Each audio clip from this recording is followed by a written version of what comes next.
So you find yourself a house. You know how much it costs, but you don't really understand how much it's going to cost you. You want to know what's the bottom line.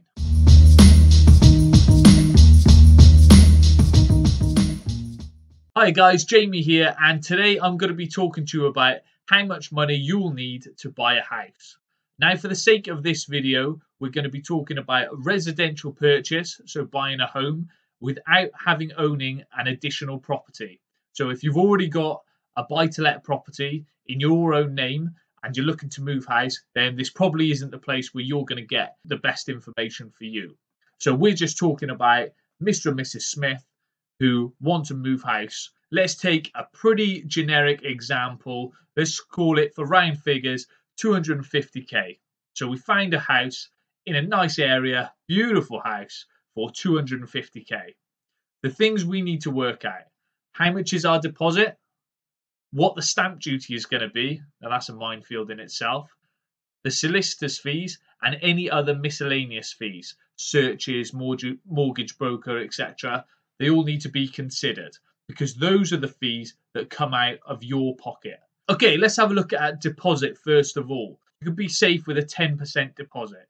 There have been some government schemes in the past that will allow you to purchase with 5% and the government will lend you the rest. During this uncertain time, let's just go for a 10%. Again, some lenders were last year pushing for a 15% deposit, but to keep it nice and easy, round figures, you're probably going to get away with a 10% deposit. So our first cost on a 250k house, deposit, you're going to need 25k. Done. Stamp duty. Now, if you haven't caught my video on stamp duty yet, please click it. You can find it in the card just above. The stamp duty at the moment is a minefield. We've got a budget coming up where they're probably going to extend the stamp duty holiday again. So I'm going to be working on figures that will happen after that stamp duty holiday finishes, all right, just to be safe and for the longevity of this video here.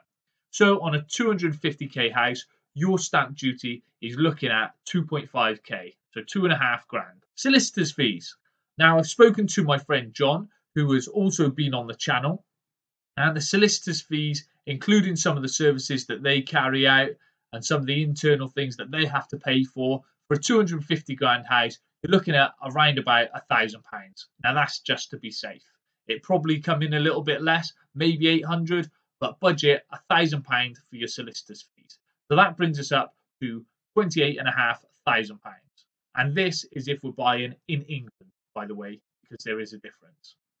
Search fees. So in addition to your conveyancing, solicitor, lawyer costs, whatever you want to call them, your solicitor will send off to the local authority what is called searches. And this is basically just to ask the local authority if they have any plans in the future that will affect your property, like major road changes, contaminated land, if your property's in a conservation area. They will also send off for water and draining searches, just to make sure that your property is connected to the local water supply. Environmental search, which checks if there's any contaminated land nearby.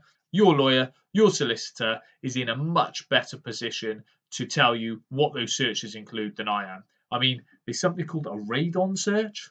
Surveyors fees. When you're buying a house, it's very important that you get a survey done. Now, there are varying types, but a standard RICS condition report, and RICS, they're the accredited body, the top dogs essentially for surveying, their condition report will cost you £250. And this is a very basic sort of traffic light survey. They will highlight what's good, what they're not sure of, and what looks like a big problem. You can definitely pay for more in-depth ones, and this can cost you, upwards of £1,000, maybe £1,500 for a comprehensive one. But certainly you will need a basic RICS condition report. So let's call that 250 if we're going on basics. And finally, the electronic transfer, which basically means when you send all of your money over, you have to pay a 50 quid charge. Not very fair, but it's unfortunately how it is. That brings our total cost, if we're buying a property in England, up to £29,050. Remember, that's for a 250 grand property. Taking into account the stamp duty laws that will take place after the holiday is finished. These are just a rough guide. I've sought some advice in terms of what the search fees cost, what the surveyor fees cost, and what the solicitor fees cost, but they will all vary to a small degree. If your solicitor's coming to you and saying the fees for a 250 grand property are £3,000, then you know that that's way off, because it should be £1,000 or less. If your surveyor is charging you 750 quid instead of 250 quid, then you need to question what type of report he's giving you. If for 750 quid, it wants to be a thorough one. Hope that's helped, guys. Just a very quick mention on Wales. I've run through the exact same figures. The stamp duty is 50 quid off. It's worked out in a very different way, but essentially you're 50 quid off. So the total cost in Wales would be £29,000 as opposed to £29,050 in England. But again, that's quite loose. But just to give you a ballpark figure. So remember, if you're looking at a house, you need to do all of this back work beforehand. So aside from the deposit, the 10% deposit of 25 grand in this case, you're going to need to find an extra £4,000. So you just need to make sure when you're looking at a property, if you find your dream home, that you can afford to pay it, because you don't want to be disappointed. Thanks very much for tuning in. Hit like and subscribe. Much appreciated. Have a great day, guys.